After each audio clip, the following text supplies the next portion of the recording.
আমাদের চ্যানেলের 400 সাবস্ক্রাইবার পূর্ণ হলো আজকেই।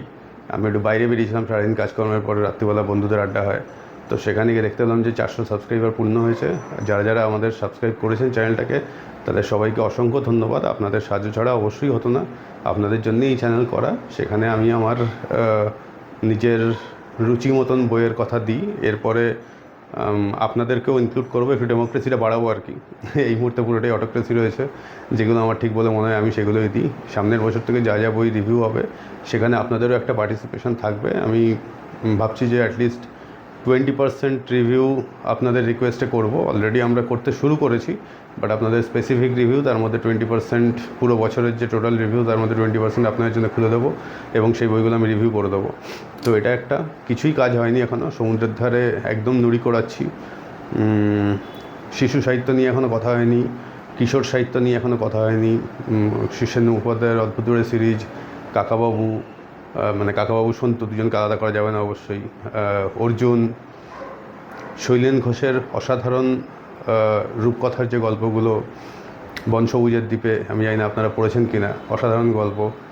টুটু আর জয়, দুটো চড়াই পাখির গল্প আমার এখনও মনে আছে। ভূতের নাম আক্কুশ, গল্পের মিনারে বাড়ি, সেগুলো একটা দিন ছিল, মানে অসাধারণ অসাধারণ সব রূপকথার গল্প। সেগুলো এখন আনা হয়নি। মতি নন্দীর খেলার উপন্যাসগুলো এখনও আনা হয়নি।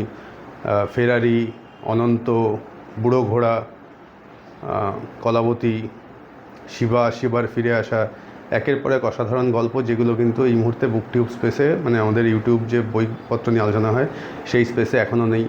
সেই সব সাহিত্যগুলো নিয়ে আসা, পাণ্ডব গোয়েন্দা, অন্তত প্রথম 5টা খণ্ড ডেফিনেটলি। তারপরের গল্পগুলো একটু একরকমের হয়ে গেছিলো একটা সময়ের পরে, বাট যাই হোক, সেটা তো হতে পারে। কিকিরা, কিরিটি, গোয়েন্দা গল্প পড়তে অনেকেই ভালোবাসেন, এইসব কিন্তু সামনের বছর আসবে। কিরিটির গল্প আসবে। তার আগে পরে ব্যোমকেশের গল্প আপাতত আনবো না, কারণ ব্যোমকেশটা অত্যাধিক ব্যবহারে একটু ভোতা করে ফেলেছি আমরা আর কি।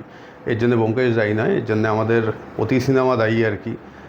সব জায়গাতেই ব্যোমকেশ। যাই হোক, সেই সব কিছু জিনিসপত্র আসবে। মতি নন্দীর প্রাপ্তবয়স্কদের জন্য লেখা হুমায়ুন আহমেদ আসেনি এখনও, সেই সব আসবে। তো সেগমেন্ট ওয়াইজ আসতে থাকবে আর কি, এবং আলাদা আলাদা প্লে লিস্ট ক্রিয়েট করবো সামনের বছর, ইচ্ছা আছে। এই বছরে আর হয়ে উঠবে বলে মনে হয় না। এই সমস্ত কিছুই অপেক্ষা করছে। আবারও বলছি, যারা আপনারা সাবস্ক্রাইব করেছেন তাদের অসংখ্য ধন্যবাদ। এর আগে মানে 300 সাবস্ক্রাইবার পর্যন্ত আমি বড় ভিডিও বানিয়েছি। একই কথা বারবার বলার মানে হয় না, এখানে একটা শর্ট বানিয়ে আমি কৃতজ্ঞতা জানালাম আপনাদের। এটাই, ভালো থাকবেন। চলুন পরিবারটাকে আস্তে আস্তে করে বড় করি, দেখা যাক কী হয়।